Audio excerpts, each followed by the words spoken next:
Gliss and Gliss. Oh. How are you, Ken? Good, Emma. Good. That's good. We've had a busy day today. We have. Yeah. Watching all them swimmers It's winning all them medals. That's right. For Australia. It's been pretty exciting, hasn't it? Yeah.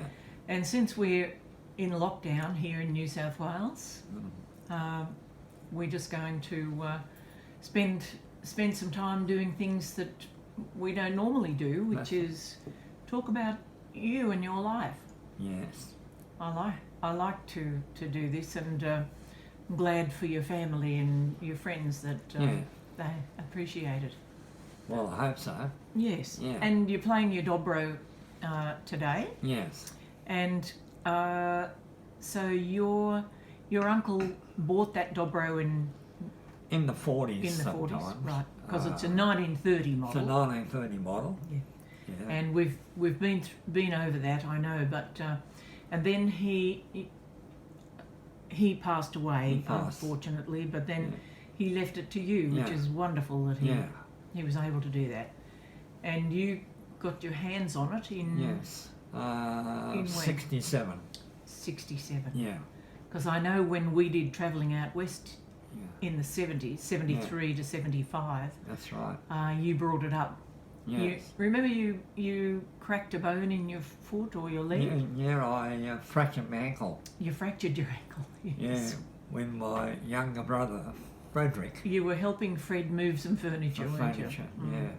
And I remember you came up on Travelling Out West, and our producer, Tony Cullerton, you said to Tony, I can't play my pedal steel. Yeah. I've got a fractured ankle. Yeah. And he said, Ken, don't worry, just bring your Dobro. Yeah. And talking about Tony Cullerton, yes.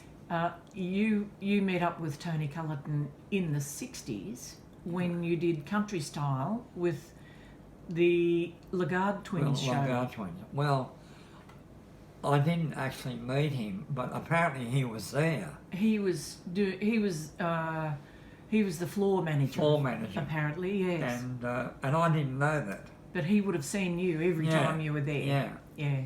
And because he saw Speedy West when he came out. When Speedy came out. Yeah. To play for the Lagarde Twins. Yeah.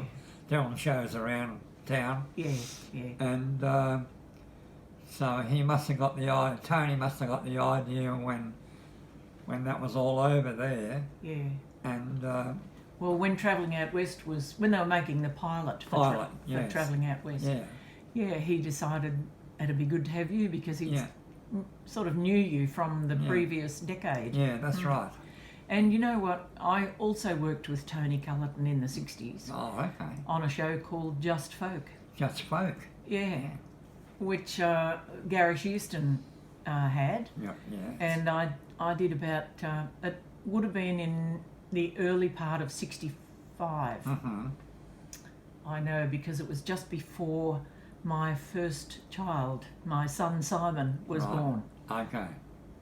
And I used to say to Tony, don't take the shots from the side, please, because I'm sitting there pregnant as could be. And guess what he did?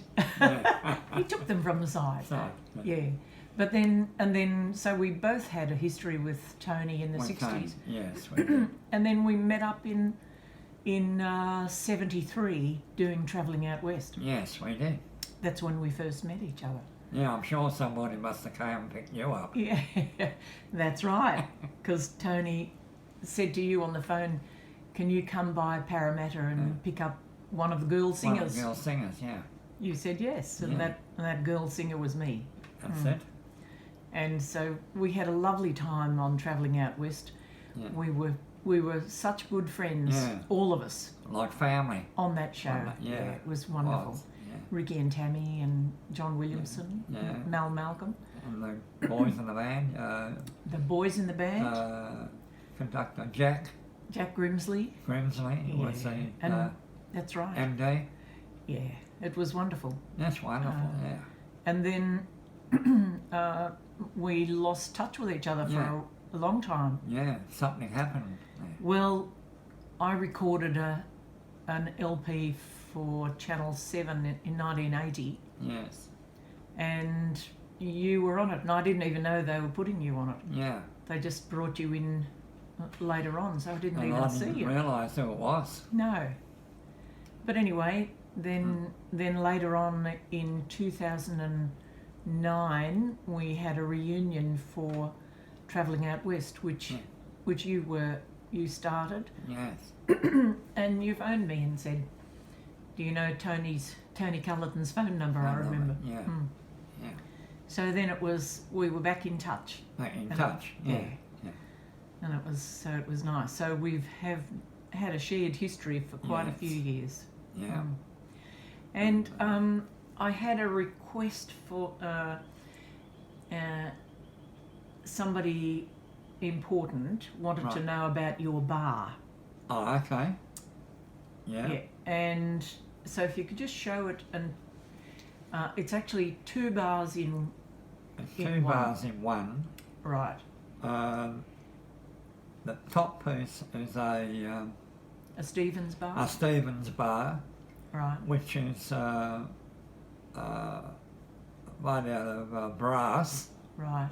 Mm-hmm. and the bottom's just one of the American round bars. Just called a round bar. Yeah. It's about 5'8" bar, and that's about 2.5 or 2.25 long. Well, I've stuck it on there with super glue, you know. Yeah. And so for those who might not know what a Stevens bar is, normally you play it like you would play the top part of it. Can you point to the top part of it there? Yeah, well, it's got a bit of a shape. Yeah, but the top of it, yeah, the top that we one, can see now, okay, normally you would use that on the strings, wouldn't yeah, you? that's right, like that way. Yeah, and you'd put your finger in the groove. In the groove. The top. Yeah. Now, what I got in the groove now up here, which is half round. Yeah. I drilled about 5 holes in there, about 1/4 inch holes, and there's 5 of them. Yeah. And before I stuck it on, I filled them holes up with lead to make it a bit heavy. So who drilled the holes for you? I drilled them. You drilled them? I drilled them, yeah. And what did you put, lead pellets in there, or No, what sort of lead? Just ordinary lead pieces, and I had to melt them. Oh, okay. My goodness. Melt the lead Yeah. in the holes, you know. Right. And then once I filled them all up, I just rubbed them back with a file And sealed it and all up. sandpaper and sealed it all up. Yeah. And so the idea is, I found over the years that for me, I wanted a heavier steel bar, because the heavier or slightly heavier, you get a better tone. Right. Helps the tone factor. Yeah. So if you're a light player, Yeah. like thin strings, you know. Yeah. Just a minute, I'll get this happening here. So if you've got thin strings, You get a thin sound. you get it. But if you use a heavy bar, Yeah. that You get alleviates that. You get a thicker sound. Yeah. I'll just put these on. Okay. Well, Andy Costigan wrote me a note and was wondering. He thought people might be interested in knowing what you did with the bar. Yeah. Because you can't buy those bars No, well, like that. But you can make them up yourself if you want to. Anybody a handyman to make. Yeah. You know, as long as you got a vice, Yeah. a drill, Yeah. some lead, Yeah. and then you clean it all up, and then you stick it together with super glue. And then you just make sure you don't drop it. Yeah. So. Because what happens if you drop it? What do you Well, think? if it drops, You try to avoid not to drop it. Yeah. Don't drop it because it'll just come apart. Yes. Okay. It depends how it falls and hits the ground or the floor or the concrete or wooden floors or whatever. Right. So, Even, it might even break apart if on carpet. yes, you that's know. right. So just do not drop. So I protect it. So Yes. So it's only me that's handling it. That's you know. right. So Yes. if I drop, it's my own fault. Yes, that's right. Yeah. That's right. So you get the thing sound, Yeah. right? Take it down. Hear the difference? So you press first. Yeah. Yeah.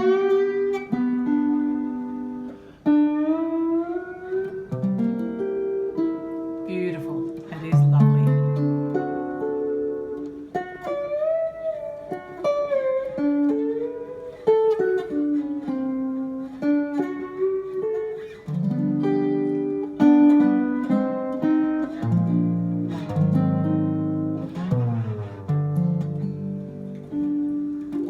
Great. We'll come back in a minute. All right. Thanks, Emma.